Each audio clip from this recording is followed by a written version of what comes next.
Good morning and good afternoon, everybody.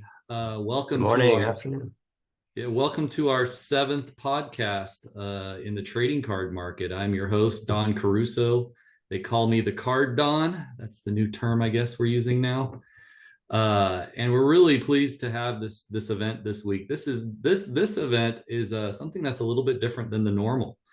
We're really excited to bring on someone who's known in the industry right now over the last couple of years for building these cool different devices, not only for our scanners, but for other things as well. And that's JP Laskis from Laskis Innovations. So JP, welcome.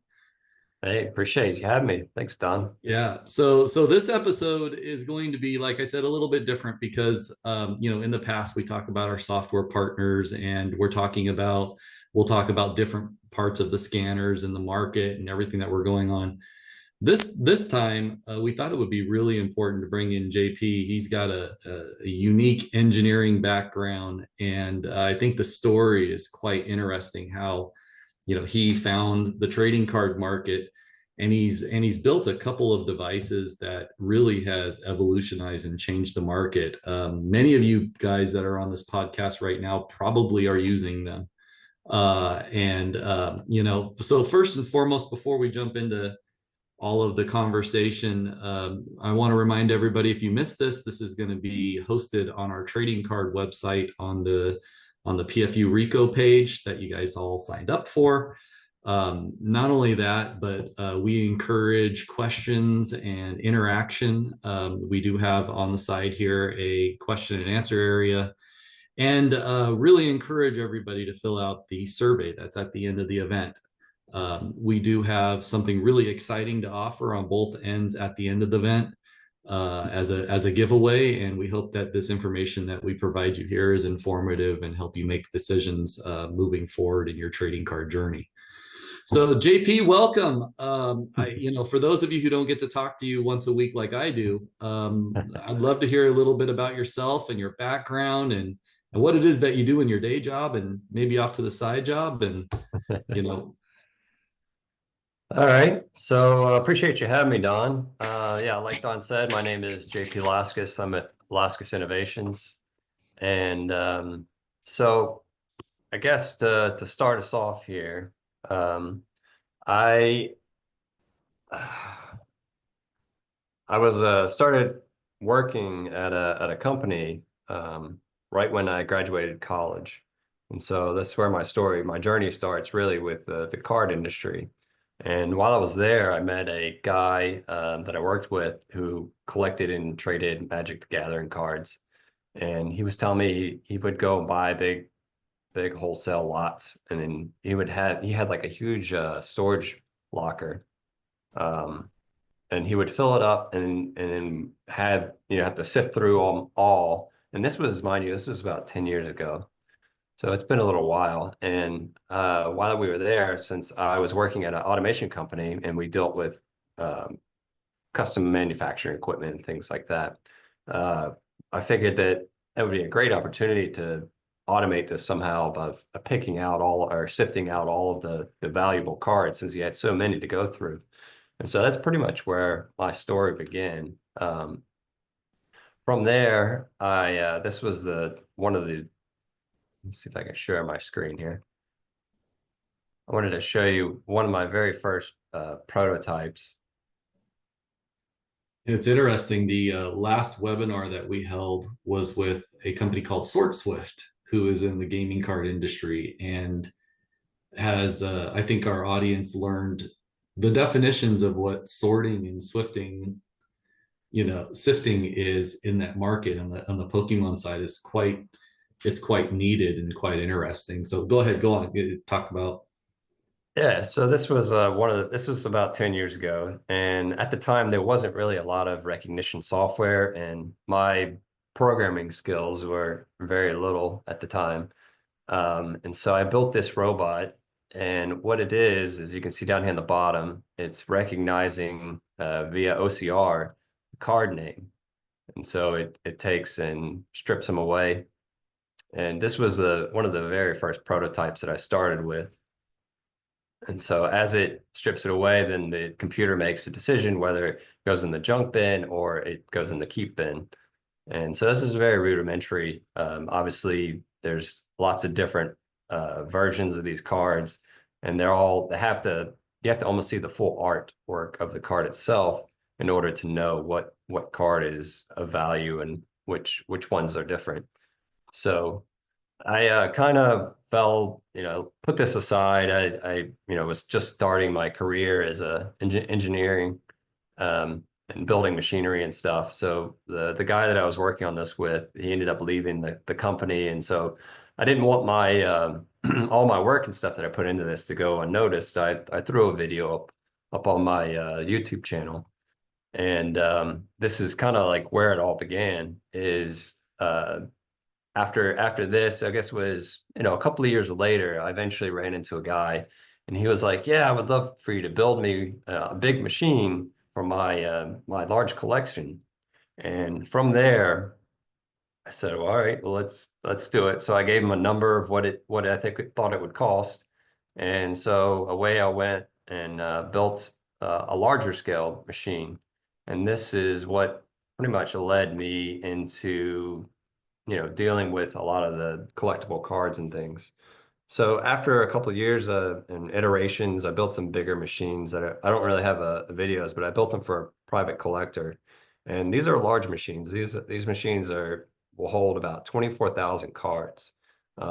At the time, so I was only dealing with Pokemon and Magic: The Gathering because several years after this video came out, the software finally started to come around where people could access the APIs and recognize the cards. And so I built these large sorting machines, mainly for just the Pokemon and Magic the Gathering cards. And then I said, well, I'd like to try to break into the sports cards market. And so this is actually where I was looking around to try to find some similar type software, and there really wasn't a lot until about 3 or 4 years ago, until Collix and Card Dealer Pro. And over there, I ended up connecting with Ted, and he's head of Collix and Cardio Pro, and he's a fascinating story if any of you guys know.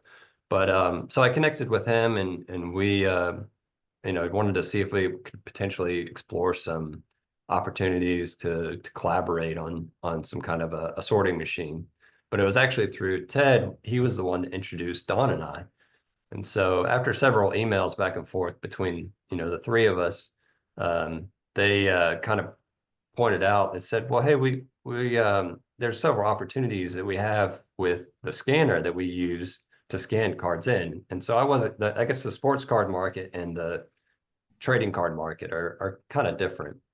Yeah. Um, there hadn't been surprisingly there hadn't been a lot of innovation as far as the software, and so that's where it ended up. And then we were talking about opportunities of how could we make this experience scanning cards a lot better, and that's when basically we started out with card catch bin and risers.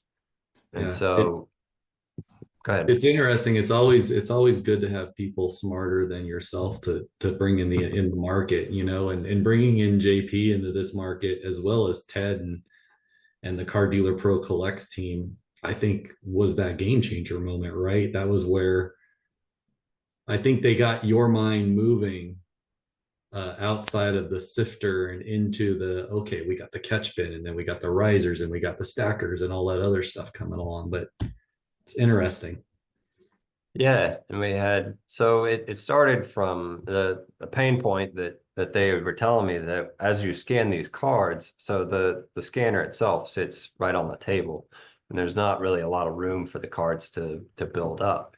And then as they build up, the cards will tend to run into the back of each other if you get let too many come through. And so they were like, well, it'd be great if we could lift the scanner up off the table, and then from there we could have some kind of catch bin that would keep them organized and neat as they fell straight down in. And so that's when ended up developing this card catch bin Yeah. right here. You can still see my screen, correct? Yeah, we can see it.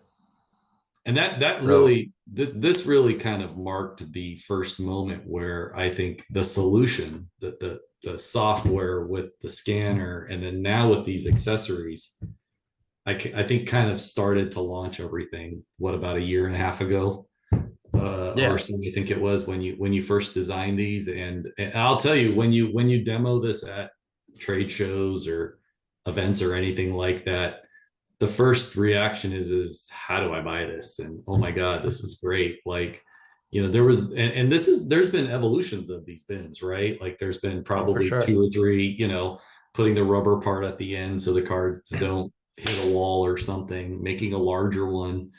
Yep. I'll let you talk through that.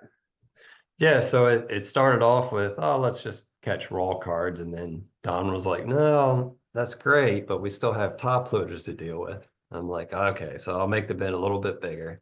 And so then he was like, all right, well, now that you made the bin bigger, it looks like, as the cards shoot out of the scanner, they can hit the back of the bin itself.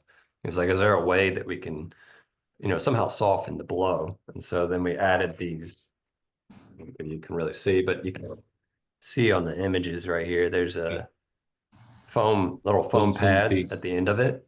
So that helps dampen the blow as they come shooting out of the scanner. So they Yeah. just simply, the feet just simply plug right into the little holes on the underside of the scanner. And I guess the one of the other things was, since plastic on any kind of table or surface is pretty slippery, Don was like, well, we'd love to have, something that keeps the scanner in place. And so we ended up adding these little rubber feet that keeps the scanner from sliding around. I think the key to this, and the problem that we were really trying to solve is that, scanning cards is not perfect. We'll probably be the first ones to tell you that. It's Oh, the machine could act a different way. Cards can come out at an angle or what have you. And what we've tried to do is really try to create a situation where we protect the client's investment as much as we can, not only from the cards, but from the scanner as well. So these bins are really the only solution that we have. And correct me if I'm wrong, they're designed only for the 8170, the that, Ricoh 80 FI 8170. No other scanner, not just within our brand, but also all other brands of scanners will work with this device. So it's because this mhm. is the scanner that's the go-to, that can scan, anything This is from a top loader to a penny sleeve to a raw card. We thought by that, far the best scanner. yeah, by far Definitely. the best option in the market. We just wanted to create a whole solution. So, I tip my hat to the Ted Mann Car Dealer Pro team, because I think they were Definitely. very, very innovative in the beginning of all this process. And personally, I can't even count how many shows that we've worked together where this was our offering, and we had to have a big box behind the scene, and we were selling them, taking cash at the shows and stuff. And I think the biggest one was probably the national. And I think Yep, that's where you came out, right? I think you came out I for a day did. or two and kind of saw the Yeah. chaos. And Oh yeah, definitely. and even at that time, you had another option. I think one of the cool things is with Laskis Innovations is they're not just a bin. You're going to see a number of products that JP has created for the trading card market, not just scanners, but at that time you had a pincher. I forget what you called it. Yeah. It was a top We loader opener type of thing, right? Yeah, it was our easy sleever. And so what this was, it was a tool to help people open up the top loaders. So I was trying to load a bunch of top loaders when I was developing another unit. We'll see here a bit sooner, a little bit later in the show. But this was to help me actually load the actual cards inside of the top loaders because I was like fumbling with them and it was just like a real pain in the butt. And Well, I just go ahead. I was just gonna say, like, the biggest pain point here is, when someone sells a card, you're never gonna throw the card in an envelope, right? Right. You're always going to put the card in either a penny sleeve or a top loader. And I don't know about you guys, but if you got to open up 500 of these per day, I mean, the scanner's fast. It can go through 500 in like an hour of the top loaders, right? If it Yep. just wears on your hands. And while we were at shows, we saw it. We saw the loading of the cards, and when you brought this out, we were like, oh my God, game changer, and it's only $5. I think we sold out the first day, Yeah, we sold a if I good number remember of them. correctly on that. Hmm. It's one of those things where you're like, oh my God, really? It looks like a Pez dispenser. Like, do I Yeah. really need to buy it? And then you use it and you're like, oh hell yeah, we need it. And it solves a major problem. But go ahead, talk about how you and this is something that you're selling actively right now on your website on, right? I actually ran out. So there's a special material we had to use for the one part of it. And I ran out of it, and I haven't had a manufacturer that was able to replenish it. So we're currently out of stock. Okay. But hopefully we'll add some more here soon. Out of But stock due to popularity. yeah, exactly. I sold all of them. And so, but yeah, like Don was saying, it was just, you're fiddling with the rigid plastic, trying to get the card in there, and you could bend the card. And so it was just out of necessity, I Yeah. made this thing, made this device. I think, Um, before we jump into the super stackers and the auto loaders, go back one page. And I think it's really interesting for me to show that JP's not some guy that's just focused on 3 or 4 products in the trading card market, but you have a lot of other things that you build, right? You really are an yes. entrepreneur who, is looking to solve problems, not in the trading card market, which really is this call, but Yep. briefly kind of show that screen where you're selling products that are outside the trading card market, that Uh, all the yeah, other so cool weird stuff, right? Let's call it, that you sell. right. So on eBay, I have a store, and actually, so my e-commerce business was mainly geared around, believe it or not, video doorbells. So obviously, whenever you buy a video doorbell, a lot of people's doors don't, or the actual wiring for the doorbell itself doesn't face, straight out, or faces at an angle to the door, or they want to get a better view. And so really that's where a lot of this, my other products came from, is just out of necessity of needing to angle a doorbell. There's also, I have some additional parts that just like are never out of production and no longer made. Just replacement parts. I believe there was like a car part, like a bushing for a car. It's just all kinds of things. It's just A lot all of over the different map. things. And you can Yeah. find those on your website at laskisinnovation.com.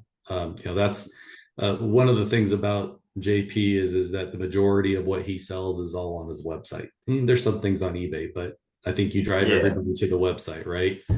Right. Um, well, so let's jump into, I think it's, if you're in the scanning market, you own a scanner, an 8170, and you don't have the catch bin or riser, you're really doing yourself a disservice.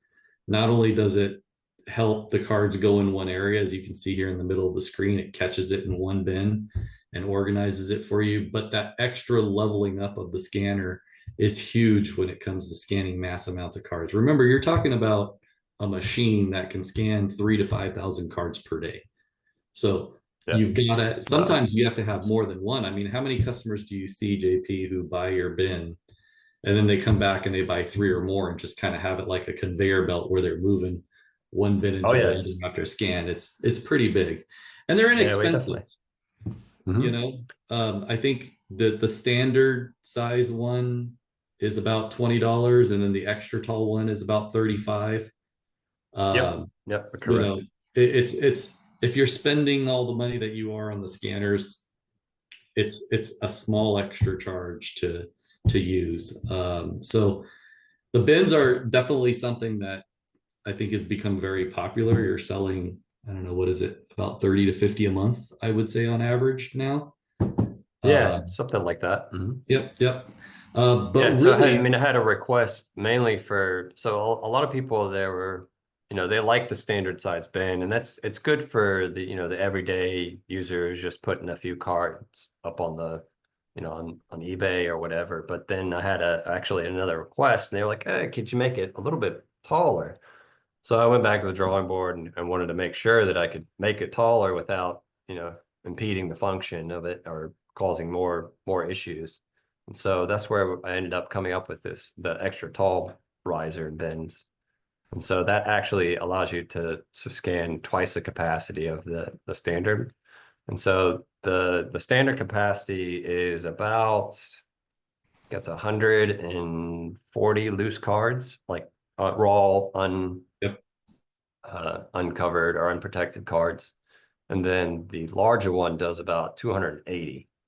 So, this definitely helps out a lot to Yeah. your efficiency and keep you moving as you scan.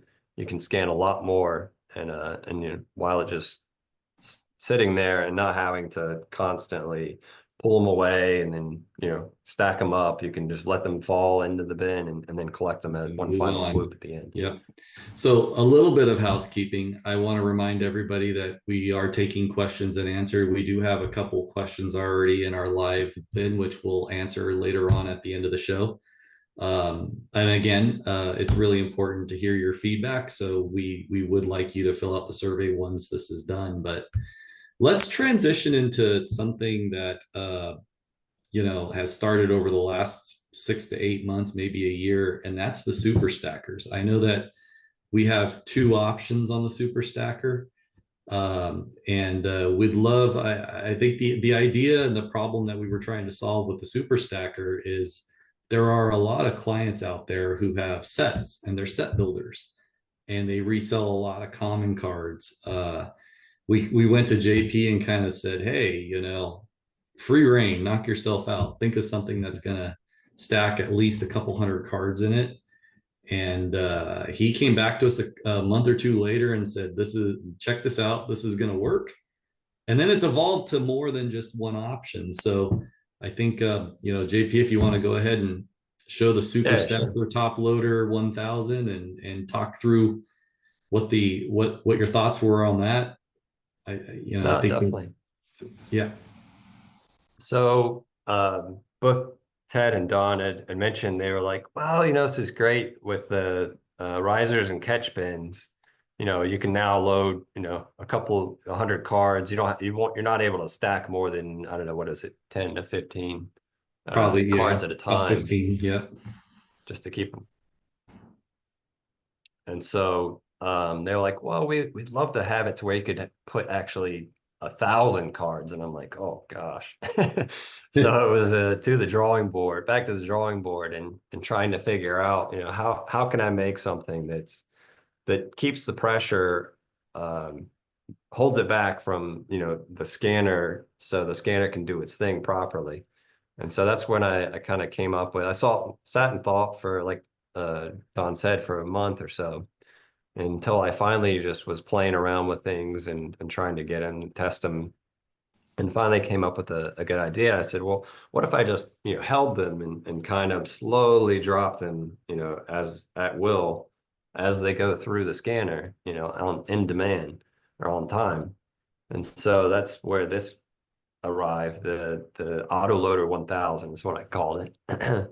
And so what you can do is you can stack 1,000 raw uh, uncoated cards, or just like regular cards, Cardboard no type penny of, sleeves yep, or anything. yep, yep. Um, and so you can stack them and then just put them in here, and then you hit this little button and it turns on, and it actually has a sensor at the bottom that lets it know when the scanner has taken away enough cards for it to continue to drop. And trying to get the perfect amount of speed and the amount of the cards that drop at the same time, was a little bit of a headache, but it finally worked itself out. um, yeah, so the machine itself has kind of evolved. You can see here, this is one of the older models. I actually had to sew, all four of these belts by hand. So I'd sew them together. I purchased some special rubber and then would sew them together, and then I would have to take and glue them to the back of the timing belt in order for them to work in the machine. it was just a lot of headache. And I eventually found a supplier that I could use, and a better foam that's a little bit lighter and fluffier and gentler on the cards. But you'll see that here in the next video. Yeah, But and this is yeah, somewhat so that was the evolution of that. right. And and as we launched this, it was a show. It was probably one of the Burbank shows, one of the earlier Burbank shows when we first launched this and we're demonstrating it. Of course, a lot of concerns were like, is it going to damage cards? I mean, that's usually the first thing people ask, right? And it Yep. really, it's a device where you have to, make sure that the cards are put in a certain way. You have to make sure that you have the stacker and the shoot bin at the bottom, because that's going to fill up really darn quick. When it's 150 card capacity on the bin versus 1,000 up top, you're going to have multiple bins, Mhm. or spend the time to stop it, because there's a little that red lever turns it on and off, and it can slow down the Yep. machine, slow down the process of it. Yep. And this was an instant hit at shows. The amount of people who are buying raw cards um, is staggering. And I wouldn't say that I wouldn't necessarily put like Chrome cards probably in here. I would use it on the second machine. These Mhm. are for the glossy or chrome or prism type of cards. You're going to want to protect those in a sleeve or something, because any little movement, you touch that with your fingers, it could put fingerprints on the cards. This is designed for more like cardboard type of cards and some of the Yep. newer raw base cards, right? Mhm. Whereas version 2 of this, which will be the next, I think, video that JP will show here, it's the evolution of it. Because as soon as we launched this, the first question was from customers, well, what do I do with penny sleeves? What do I do with top loaders? And I think JP had to come and go back to Yeah. work. The So reoccurring this was theme is okay. that Okay. JP builds something great, and then like Ted Mann or I go to him and say, "Well, we need this or we need that," or Yeah. it's we're always trying to figure out a solution for this market to try to make things better. And this guy is the guy that delivers. So JP, if you want to show, you call it version 2, or is it the 2000, Yeah. or what's this model called? Well, I did want to, before we get to the top loader model. So we also Yeah. had a lot of people talk about, oh, I usually typically put them in a penny sleeve. And I got to looking at some of the penny sleeves, and unfortunately, a lot of the major brands did not run in this.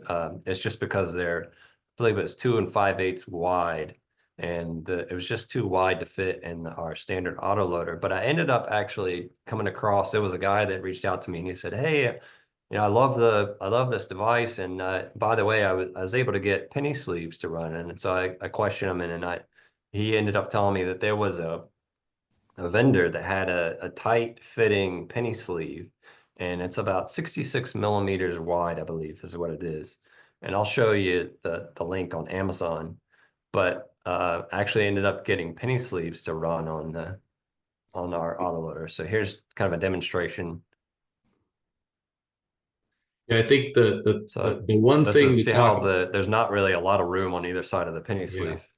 it has to be pretty tight against the card. I think the one thing to mention here is, there are literally thousands of brands of penny sleeves and top loaders, and not all of them will work through the feeder and the scanner and the top loaders. So, to JP's point, he's listed a couple that he's ran through and demonstrated, and we know that work. But don't be surprised if your brand may or may not work depending on what you guys have. I go with the suggested brands, and if you're using the top loader, the brands that he suggests, which is here on the Amazon site, it's a brand that's probably not as common. I mean, I think the brands that are the most popular are BCW and Ultra Pro. I think that's what most people use. Um, Yeah. those we But found won't work through the top loader, but sometimes will work through just the feeder. yeah. So this brand that he found uh, was one that worked really well. Yeah, so this is one of the brands. It's made by Kit Toys, and I don't they have their logo as a dragon on there. And this is the one approved brand that actually works in the our standard autoloader for raw cards, our autoloader 1000. I recently purchased also this Humpty, I believe that's how you spell or say Mhm. it. But this is also, I think, I just purchased these, so I'm not 100% sure, but it looks like they'll work because they are pretty narrow. They're at the 66 millimeters. I'm gonna test these out, but I'll have these on my website under the autoloader, and then that way you guys can check them out whenever if you decide to go with the autoloader and want to do penny sleeves. But all the Right. information will be on our website. So how much is Right. the auto loader? So the standard autoloader runs a standard at $255. And then that's with our standard shorter catch bin and risers. And then if you want to go to the extra tall catch bin and risers, we have these little additional feet that have to go on the back of the autoloader and lift it up, and so it doesn't hang on the scanner itself. Also, one thing to note, a guy had reached out to me, another guy, about scanning Yu-Gi-Oh cards, and so Yeah. obviously they are a lot narrower than even Pokemon and Magic the Gathering cards. And I said, well, let me test it out, and sure enough, it worked. Yu-Gi-Oh cards, but I did need to add some little inserts in the bottom to keep the card straight as it goes into the scanner. And so we do have that option available for an extra $10. Um, yeah, here's where I put the penny sleeve approved vendor link, so you guys can Yeah. click on this. I tried to pick something the cost was, relatively inexpensive, because I know when you start sleeving a ton of cards, it adds up real quick. Yeah. And, relatively speaking, for this type of solution, everybody, the common question that I always get ask is, or hear is, oh boy, the scanner's expensive, the add-on's expensive. You have to factor in the ROI and how quickly it is to get the ROI back. If you're able to scan 5,000 cards a day, and with the autoloader, it's probably more like 5,000 cards in an hour Yeah, it's probably. quick. You could be scanning up to 20 to 30,000 cards per day if you really put your mind to it. That ROI for you to sell those cards on eBay and it pay you back is less than a month, and you're Oh yeah, getting the top quality products, the top quality add-ons. So you got to spend money to make money. It's one of those things that I always tell people: don't look at the initial cost. Yeah, it's expensive. There's no doubt about it, but you want to protect your definitely worth cards. it. You want to protect your cards, and the key is the speed to get them up on the websites. And that's really where the third party software comes into play as well, right? Yep. Our product Our only gives Dealer you an Pro. image. What Laskis Innovation and I'm doing, all we're doing is pumping out fast images and protecting your cards. What the third party software does, like Card Dealer Pro collects, they will take those images, take the data off the images, put them on the website with I think it's about a 94% accuracy rate, so that you're automatically listing as you're going, guys. And that's really the key here: is if you're interested in selling and you're serious about it, this is the solution for you.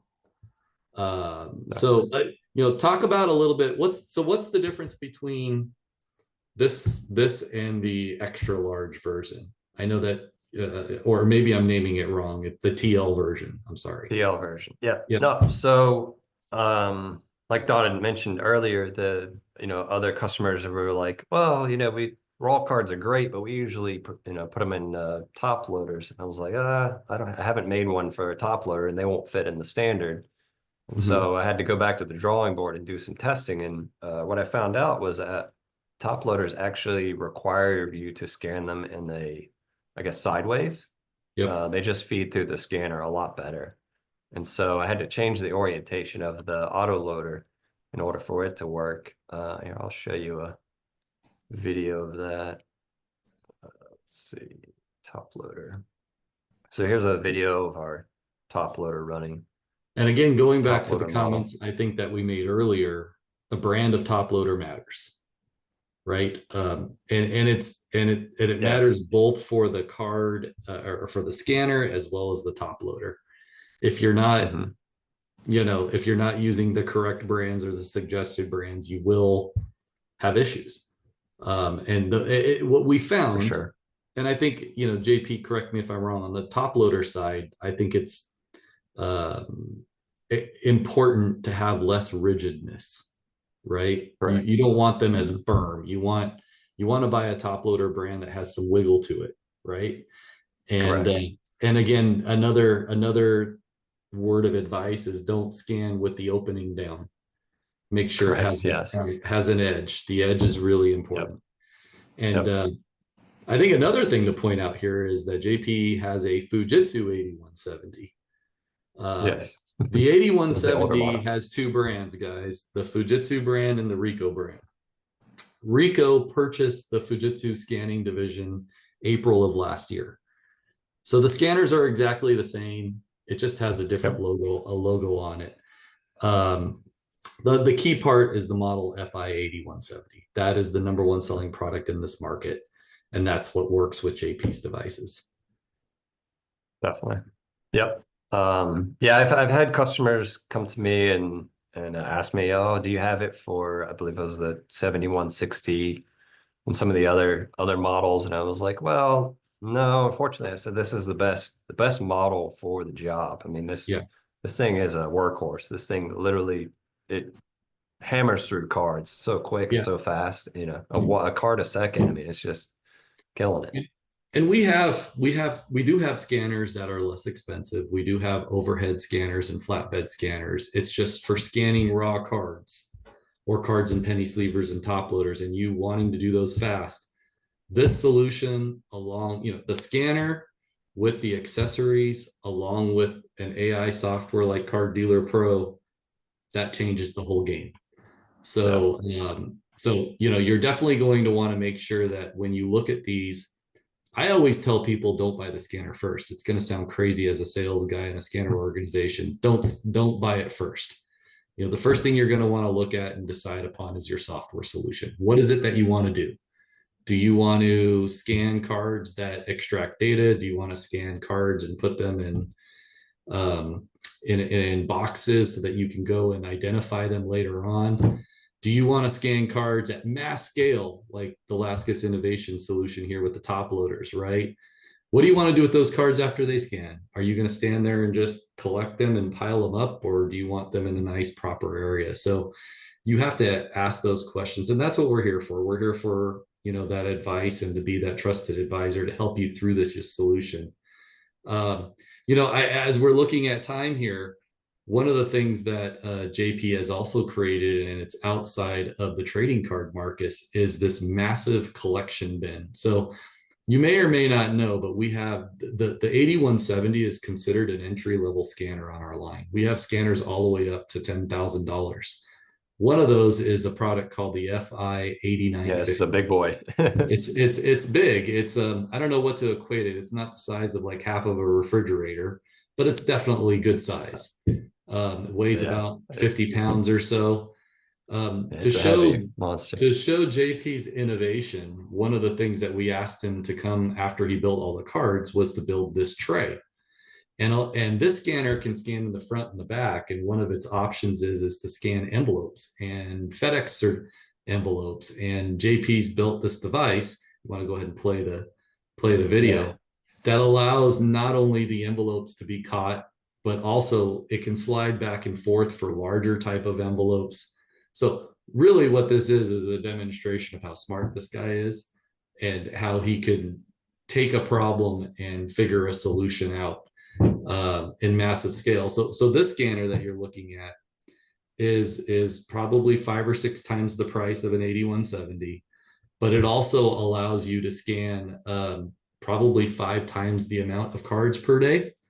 So I know everybody here has a day job, is what I'm trying to say, right? Not everybody's going to sit around and scan cards all day long. You're either working in an office, maybe you're working at a hospital or a DMV or somewhere in the government where paper is extensive, and we have other options and solutions for you.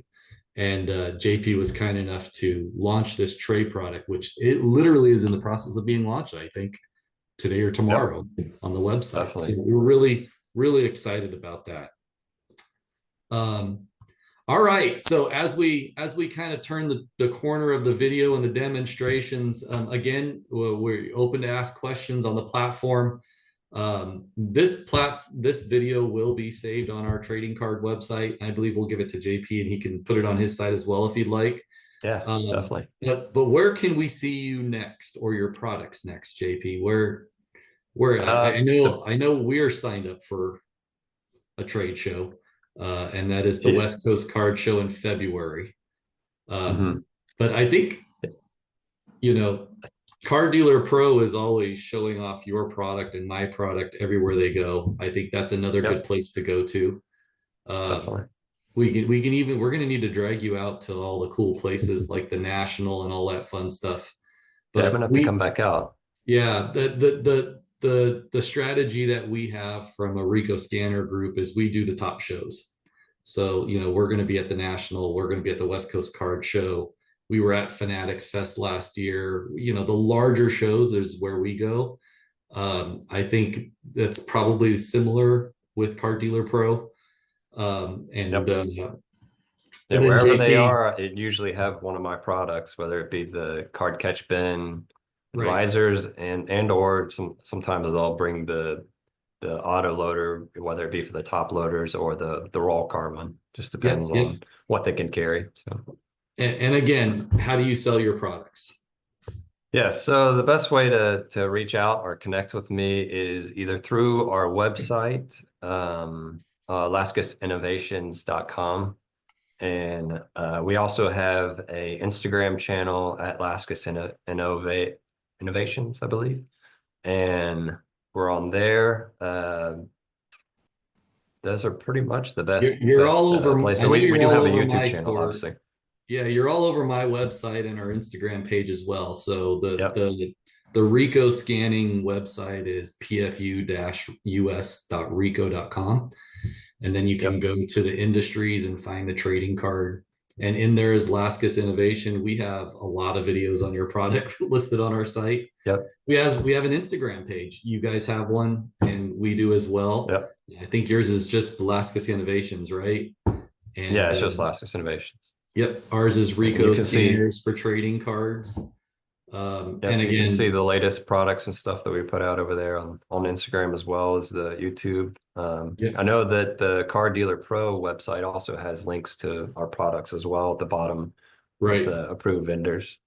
yep. And So, and when you buy his products on his website, it's all through a credit card. And shipping is out of, you're in one of the Carolinas, right? yep, South Carolina, South shipping out of Carolina, South Carolina. everything. So it's probably about 4 days, 4 to 5 days to Texas, California, and on the East Coast, 2 to 3 days. Yep, We made try in to the get it to USA. you That's quick. great. We're supporting all of Yep, our local economies here. definitely. So I'm going to take a moment now and let's take a look at the chat to see what questions we have for you in the chat. And I guess the first question is, are there any plans for Ricoh to make a scanner software compatible with Mac? So the answer to that question is all of our scanners are compatible with Mac. I think maybe the question that you wanted to ask is from a software capture side of the house. Will we ever have software out of the box? And that's up to be seen right now. Right now, the PaperStream Capture Pro software is a PC only version that comes with the 8170 and all of our FI series products. If you do buy our products and you're on Mac, you can still use Mac Preview, which I believe is the software that comes with it. It just doesn't have all of the capabilities that PaperStream does.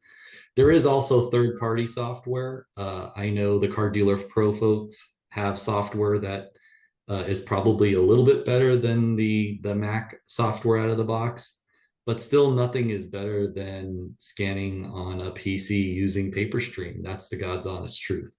So, and all of the Laskis Innovation products, it's dependent upon the scanner, so it's going to work either way. Yep. But from a software compatibility, I don't see PaperStream on the horizon. It's not in the roadmap to be Mac compatible. So I tell often a lot of customers go buy a PC. They're relatively inexpensive. You can get them at, Amazon, Costco, or whatever for a couple $100 now. Again, if you're investing in this process, that's the right way to do it. Definitely. I guess another question that came through is will it work on any other products? I think JP, if you want to answer that one as well, I think you've already answered it a couple times, but we can No, say it yeah, again. unfortunately, the Ricoh 8170 is the only Bye-bye. scanner in town that has these accessories. So Yeah. that's it. Um, We've partnered with Ricoh for this reason. I mean, they're the top-notch scanner. I mean, it's the best one on the market. It's the best thing that you can buy. the last two questions that I see here in the chat is where do I buy it? Which I think we've already answered that through the website and Yep, via credit Laskis card. Innovations. Spend some time going to the website and check out all the other stuff that he has as well, because it's not just trading card. He's a wizard when it comes to all different types of things. And is there anything that, I guess the last question here that I see in the chat is what else is coming in the future? And that I think might be difficult because we talk almost every week, and I think we Yeah, mentioned definitely. earlier, it's always a, hey JP, can you do this? Hey, what about that? That's Do what you I know have of time any? for. Yeah, do you know of anything on your side that you're working on other than the Taurus bin? I'm guessing, which is that Uh, tray.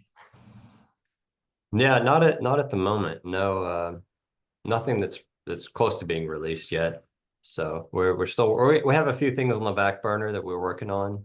Yeah, I'd love to hear from you guys. I have a questionnaire on my website. You guys feel free to reach out to me and let me know what do you guys need. Basically, I'm here for you guys. Whatever I can do to help make your job more efficient and save you time and make more money.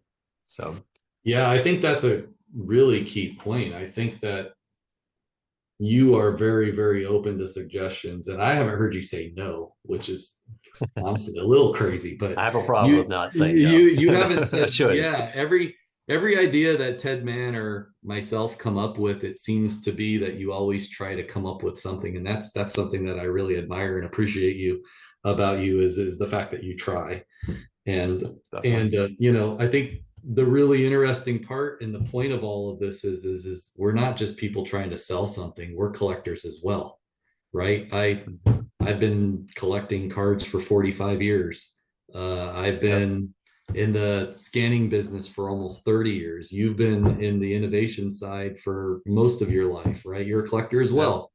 So it Yep. means something to us. And we all have kids that we're looking at that next level, right? Like how do we make this hobby better for the children and the collectors out there? And we think that we've created a solution that is really nice for everybody.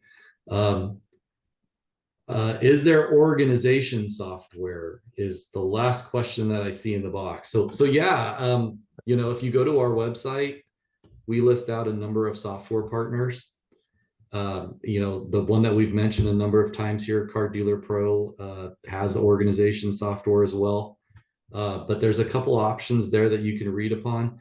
What I would always recommend with the software partners is they're very open to giving demos and giving testing licenses. You can get I believe, a 7 or 10 day license with Card Dealer Pro and some of the others as well. Spend some time. This is not a knee-jerk reaction product, I don't think. This is a product not only on the scanner side, but the software and all the accessories that you have to devote some time and energy into. And if there's any suggestions that I have for the audience out there is, spend some time, talk to people, talk to card shops, talk to people who are selling on eBay, and they will tell you, that these products work. So Yep. that's Definitely. about all that I see here. There is one last thing, and that is that we have, for those who watch the videos, and download the videos and was on the attendee list, you will be entered into a giveaway. So there's two things you can win. JP, if you want to offer the first one Yeah, for the definitely. audience here. So we're probably gonna try to go with one of our extra tall risers and catch bins for you guys. We're gonna put that up and Great. give it away to, like Don said, to To lucky whichever winner. person is, yeah, to the lucky winner. Yeah, and on our side, we're going to do what we always do. We offer two different things. We offer a giveaway on a scanner, so you can win a FI 81 scanning 70 scanner if you are on the attendee list, or if you download within the next 30 days. So we'll run the giveaway 30 days from now, at the beginning of the year. I can't believe we're already at the beginning of the year and looking at 2025, but we are. So that'll be the first thing. The second thing is if you are interested in buying the scanner, you can reach out to me and I can provide you some show pricing that will beat anything that you see out on the internet right now. So some really great things that we have to offer. And again, please take a moment and fill out the survey for those of you who have signed up. It's really important that we hear your feedback. And again, I to JP's point earlier, he wants to hear from you as well. So I think that's about it, JP. Thank you for the friendship. Thank you for the partnership. Thank you. You're definitely one of the more sought after treasures, I think, in the market. And what's weird is most people don't know the name, but they hopefully will after this webinar series. So Definitely. but thanks again. And for the audience, thank you. Look out for the next version of our webinar series. And we hope you all have a nice Christmas holiday and stay safe out there. All right. Appreciate it. Thanks Thank again, you. Don. Have a good one.